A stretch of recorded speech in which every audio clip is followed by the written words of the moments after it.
Hello friends, आज हम बात करेंगे क्लास 12th केमिस्ट्री की मोस्ट इंपॉर्टेंट रिएक्शन जो कि यार ज़्यादातर हर साल एग्जाम में पूछी जाती है और एग्जाम के लिए मोस्ट इंपॉर्टेंट है। ठीक है, देख सकते हो रिएक्शन आपकी एल्डोल संघनन।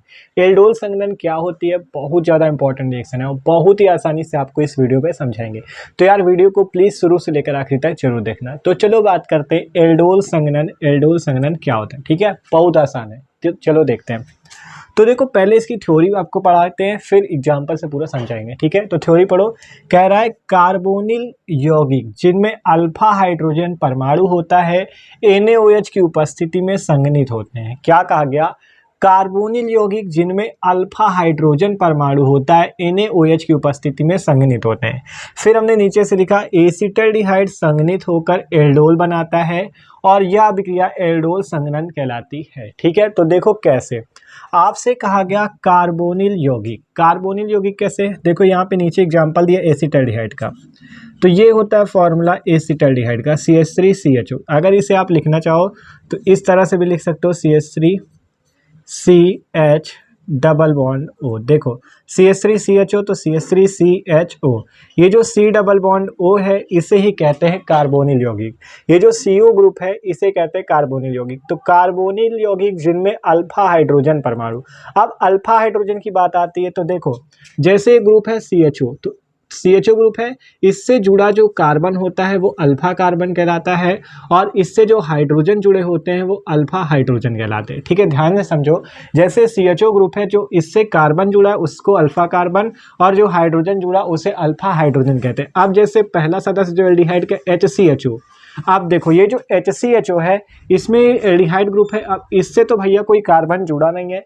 देखो इससे कोई कार्बन नहीं जुड़ा, जब इस पे अल्फा कार्बन नहीं होगा तो इस पे अल्फा हाइड्रोजन भी नहीं होगा। ठीक है, तो ये बात है HCHO में आपका अल्फा हाइड्रोजन नहीं होने की वजह से वो एल्डोल संघनन नहीं देता। तो यहाँ से आपको ये बात भी पता चल जाती है। ठीक है, तो ये अभिक्रिया केवल CH3CHO में होगी, इसमें अल्फा कार्बन होता है इसलिए। ठीक है, CH3CHO में होगी। तो चलो करते हैं रिएक्शन। तो सिंपल समझ में आया कि कार्बोनिल यौगिक के मतलब क्या समझे। यहाँ पे CO ग्रुप है, CH3CHO में जो CO ग्रुप है इसे कार्बोनिल यौगिक।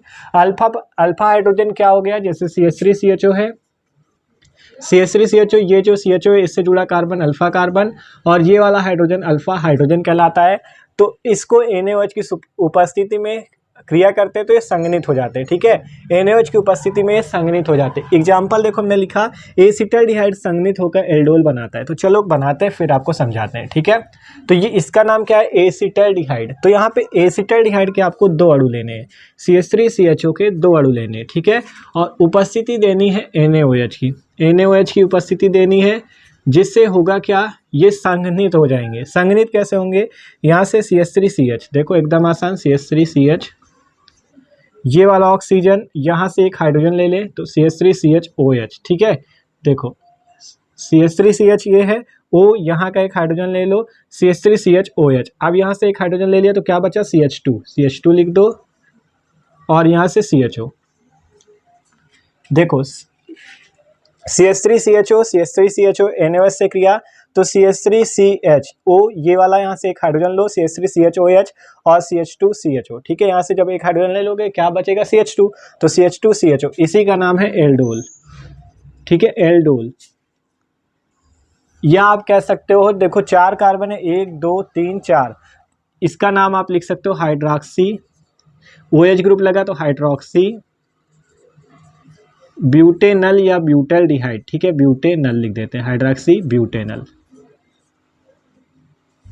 OH ग्रुप लगा इसलिए हाइड्रॉक्सी, और चार कार्बन के लिए ब्यूट, और CHO ग्रुप के लिए क्या लगाते, अल का प्रयोग करते इसलिए हाइड्रॉक्सी ब्यूटेनल। ठीक है, एकदम आसान।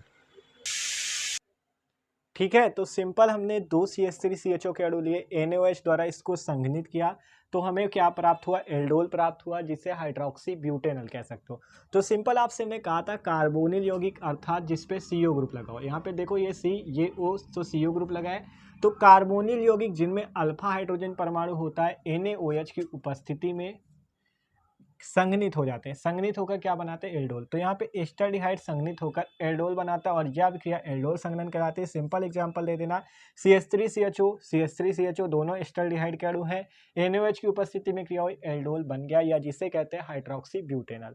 तो सिंपल ये समझो, जिस पे अल्फा कार्बन होगा वह आपकी ये रिएक्शन देगी। जैसे CH3CH2CHO है तो ये भी आपका क्या है, इसमें भी देखो ये ग्रुप है, इसके बगल वाला कार्बन अल्फा कार्बन, ये वाला हाइड्रोजन अल्फा हाइड्रोजन, तो ये भी आपका एल्डोल संघनन देगा। तो सिंपल ये समझना है कि जिस पे अल्फा हाइड्रोजन होगा, क्योंकि जब अल्फा कार्बन तो इससे जुड़ा हाइड्रोजन अल्फा हाइड्रोजन, ठीक है, तो ये आपकी भी देगी एल्डोल संघनन। तो सिंपल आपको एक एग्जाम्पल ही लिखना होता है एग्जाम में, ठीक है, सिंपल ये एग्जाम्पल लिख देना और ये हो गया, ठीक है। तो एकदम आसान है एल्डोल संघनन।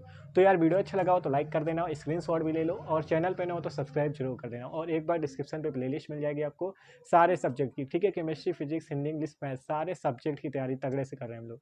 तो और भी वीडियो जाके चेक कर सकते हो। Okay, thanks for watching this video.